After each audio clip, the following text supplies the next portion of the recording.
I think architects have the responsibility to consider the effect of their work on the environment, and not just the sustainable issue, but the visual impact on its surrounds and the cultural impact. Will it improve the community? But beyond that, it's also the responsibility to consider the interiors of these structures and how that will influence the daily lives. We have been fortunate to work on office projects where people work daily, residential projects where they live, cruise ships, small motels, high-rise residential.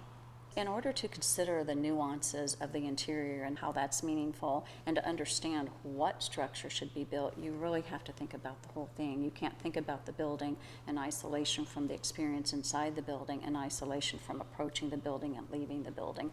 You have to think about that whole experience in one. I am an architect, but I am also an interior designer, and I love art. So we do bring it all together because I think that's the most meaningful thing. I love to inspire artists. I love to put that in their work.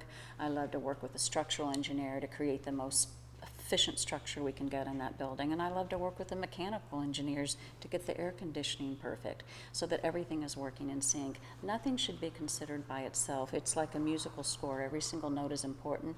Everything has to be considered together. And when you do it right, the notes crescendo to beautiful visual impact. They have emotional appeal to people, they have inspirational appeal to people, and that's what architecture and design is all about. It requires the artistic prowess, which takes years to learn, and then it takes a socially conscious, because that's what's important. When you create something, it's a tremendous amount of time, effort, money, natural resources. It has to be the best you can make it for the people in its environment. I'm Lauren Rottet, founding principal of Rottet Studio, New York, Houston, and Los Angeles.